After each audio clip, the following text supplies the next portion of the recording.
awful early. Oh, yeah, I want Robert to help me on this missing persons case. Oh, I'm sure he'd be glad to just as soon as he gets in. It's 8 o'clock.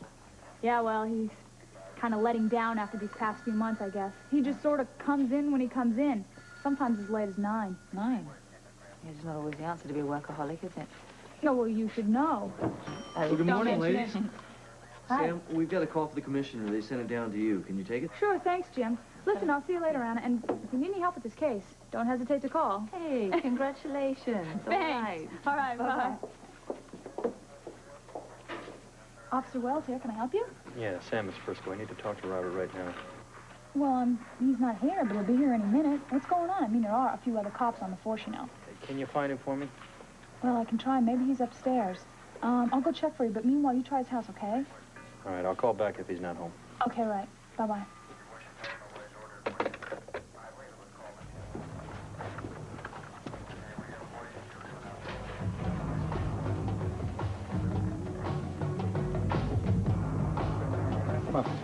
It's cold. Are you sure this is September? My love will keep you warm, toots. And if that doesn't work, well, you can borrow my jacket. No. Then you'd freeze to death, and we need to keep your body nice and warm. Let's go back to the cottage now. Come on, look, the sun's coming up. It's going to warm up the lake, that'll get rid of the fog. I'll tell you what I'll do. What? For you, a one-time offer. I'll make a nice fire to warm up your little bones. Yeah? Yeah. You got some matches on you? I don't need matches. This is the experienced outdoorsman you're talking to here. Tell you what. What? Just dash off and find me some kindling and I'll do my stuff. Why don't I just get you some matches? Oh, you want me to gather the wood and do all the work for you? You listen. Thoreau once said, a fire warms twice. Once when you gather it, 2 when you burn it. Now bugger off and find me some wood. Go on.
Thoreau was right.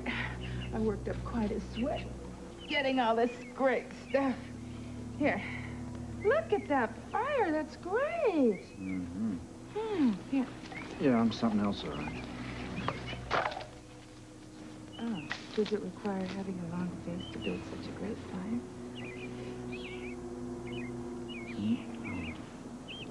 I'm sorry if I seem a little out of it, love. The fact is, I am a little out of it.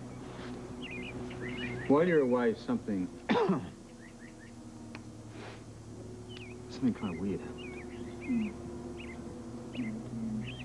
Robert, you're really beginning to worry me. Well, there's nothing to worry about. Nothing. I don't think.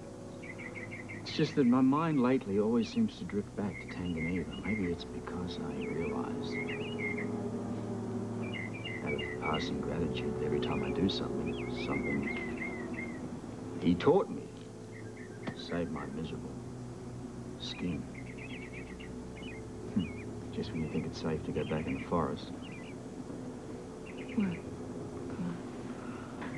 He was in the fire. And he was trying to talk to me. You saw an apparition or something? Telepathy? What is it? I don't know. The Aborigines were always into something extraordinary. Hey, what's with a sour puss? You just finished telling me a ghost story and you're wondering why I feel eerie? I know. It's all a little strange, but that's because I'm talking about a person you've never met before. However, if he was to walk in here right now, you'd get along pretty well. He's very protective. You know, there's got to be a better way for us to get warm, other than this stupid fire here. I can't seem to think of any other ways right now. You can't? Well, if I try really hard, maybe I could. Oh, yeah? Can you pretend like you didn't hear that? Not really. Besides, they know better than to contact me unless it's a real emergency. Right.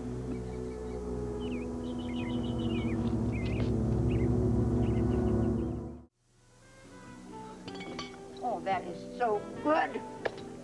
You sure? You don't want to split another chocolate mousse with me? I mean, they're better in Paris, but this is the best one I've had all week. I can't. It's your fault that I'm a chocolate to begin with, and I have an appointment a date in less than a half an hour. A date? And I have a can't have dairy because of my voice, you know. A date with whom? With that adorable Robert Scorpio, I hope? No, a date with a recording studio this time. Oh, Katherine, what are you going to do? Are you going to do a song? Yeah. Yeah, I'm going to do my song.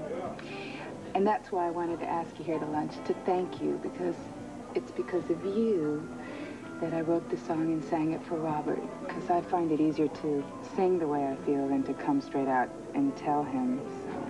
Katherine, I think that's super. Well, what did he say? Did he like it? Well, judging by what happened next, yeah, I would say he liked it. What did I tell you? Oh, by the way, I don't think Mary is as naive as she would like people to think. Mary? What do you mean? Well, she wondered when you and Robert are going to set the date. Ah, set the date. I assume that you mean wedding date. Of course. I mean, I'm curious, too. Have you discussed it? Oh, no. Well, not in so many words. Well, how many words do you need? Will you and I will are all about all you need. You can tell Mary that I'm not some wild and crazy woman just having a fling with a man. The important thing to remember is that a man has to be gently led to the altar. He can't know where he's going until he is standing right in front of the minister. Well, maybe you're right, but I cannot bring myself to be manipulative. That's not being manipulative. Men have to be enlightened. It's just being smart. Now, I want to hear about the song. What's the title? What's the name? The song is called Look in My Eyes. Oh, I like that. Yeah. Well, let me guess. You're going to make this recording, and you're going to give it to Robert, and he's going to hear it and think about you when you're not there. Yeah, that was the general idea. You're smarter than I thought. That should take his mind off of everything except you. Well, I don't know. At this point, he's a little bit worried about our friend Felicia.